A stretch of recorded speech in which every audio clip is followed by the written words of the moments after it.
Hello Internet, and welcome to part 6 of this series on sculpting the King of the Rusted Crown.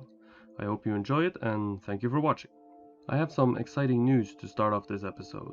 I have gotten my first sponsor, which is Skillshare. When I first started out trying to learn how to sculpt, I looked online for information and classes, and this is exactly what Skillshare is for.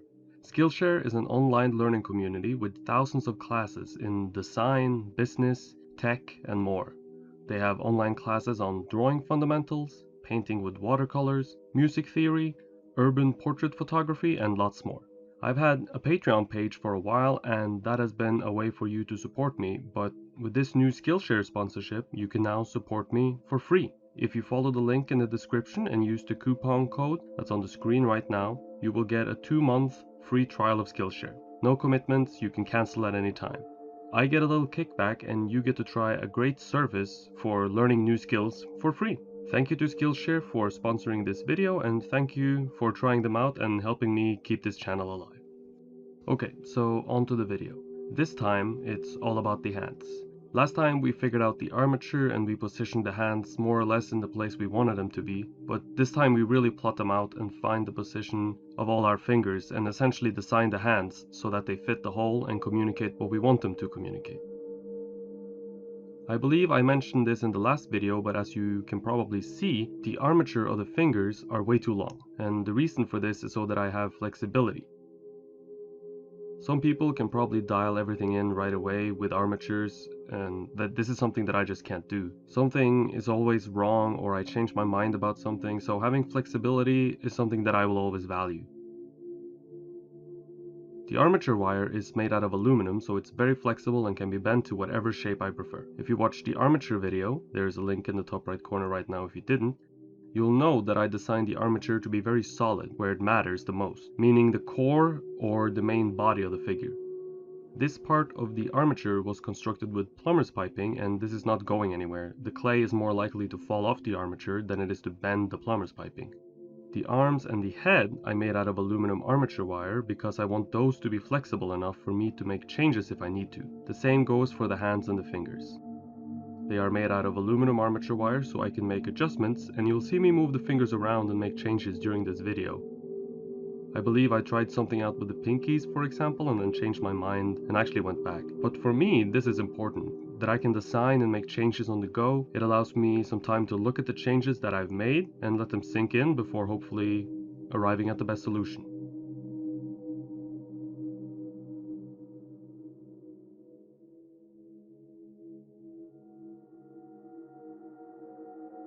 I use a series of tools when sculpting hands, and probably to no surprise if you have followed this series, I use the same small tool set I use for pretty much everything. There's a link in the top right corner to a video on tools right now. I use my hands to block things in. I use a couple of different sizes of wooden spatulas to put on smaller pieces of clay, getting more specific with my blocking, and to clean up the initial mess, I'll use a rake tool. We don't really get to the fine details and finish the hands in this video, so I'll talk about that later on.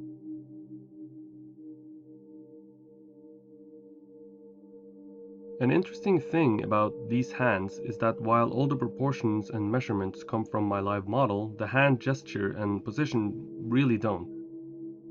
I would say I took inspiration from my model, but the way these hands are on my sculpture is actually quite unnatural.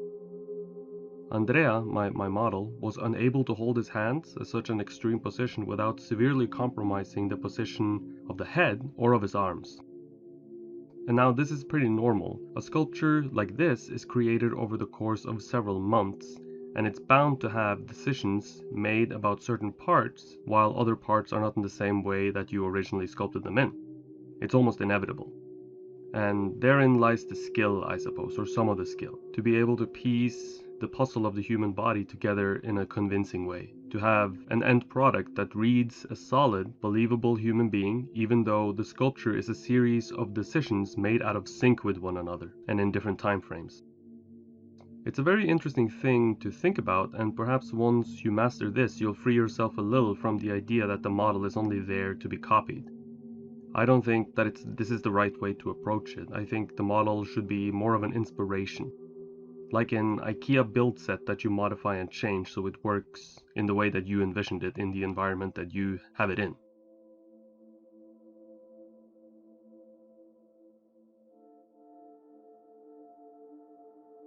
Working on thin, delicate parts like hands and fingers can be quite a challenge in water-based clay. One solution is to make them out of oil-based clay. Now, I have never done this, I've seen it done, but I've never done this. And for this scale, which is 3/4 scale, using water-based clay works just fine. But I think for my next project, which will be more like a 2.25 quarter scale, or 65% of life size, I'll try to make the hands out of oil-based clay, because it's a smaller sculpture, smaller scale. As I'm recording this, the sculpture you're watching me make is actually finished, and I'm at home in Norway on vacation, and I'm thinking a lot about my next project. I'll probably start around mid to late October on this new project. And if you want to follow my doings and goings in real time, check out the link to my Instagram in the description below.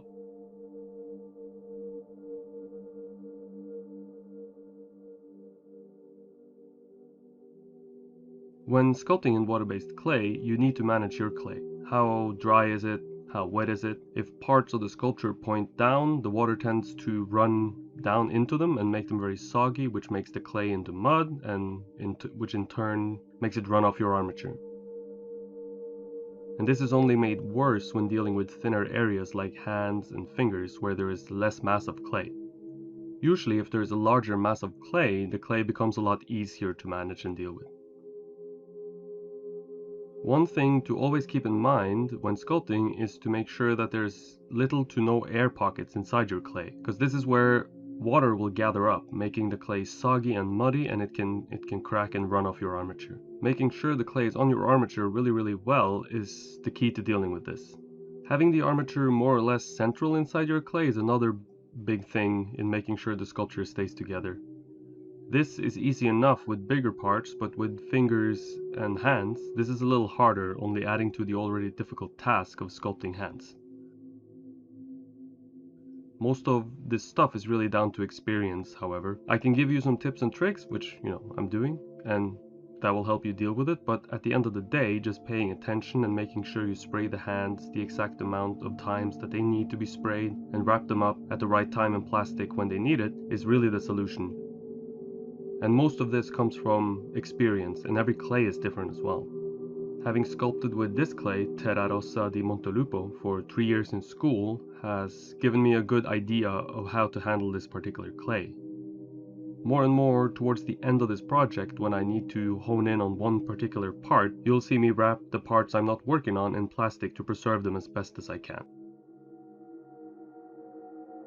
While this episode is mostly hands, there is also some other parts where I do things you've seen before, namely modeling the surface.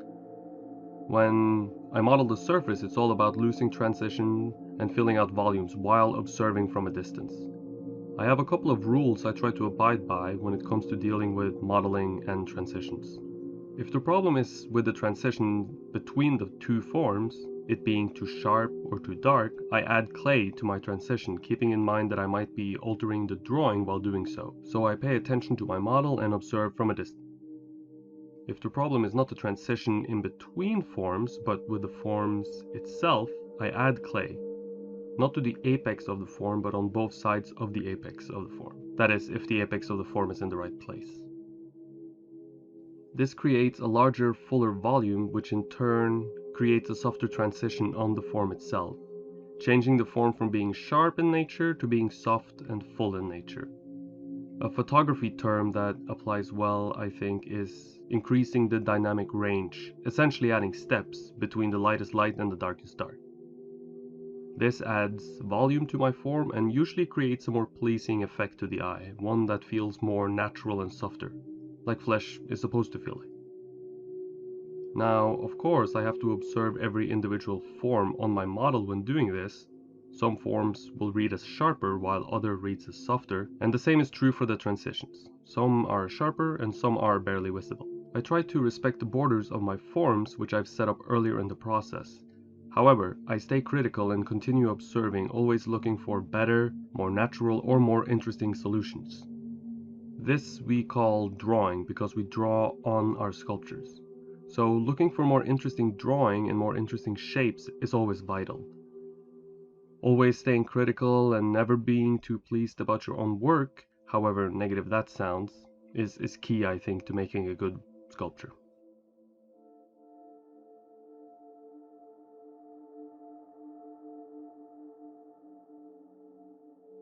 I did sculpt a bit on the face as well, but I've edited most of it out, because it's tiny changes to symmetry that are almost impossible to see. There is one element, however, that is all new in this part, and that is the armature for the crown. The crown armature was made out of aluminum shim stock, essentially just thin and aluminum plate that comes in a roll. Mine were a little too narrow, so I had to come up with a way to attach several pieces together to get the desired height. And as you can see, I just used masking tape, and this proved to be a bad idea actually. I guess masking tape is made out of natural materials, and I started having a lot of mold grow on my sculpture all of a sudden. This is not a big deal, but it's a bit annoying trying to unify the surface when you have what looks like a root system growing all over the head of your sculpture. So that the clay would be able to hold onto the slick surface of the aluminum shim stock, I wrapped it in my thin wrapping wire. Same wire I've used everywhere on this sculpture. The peaks of the crown are just short pieces of square aluminum armature wire wrapped with the wrapping wire and stuck into the clay of the head. And there's only a few of them on there now, and I added a bunch later before adding clay to the crown.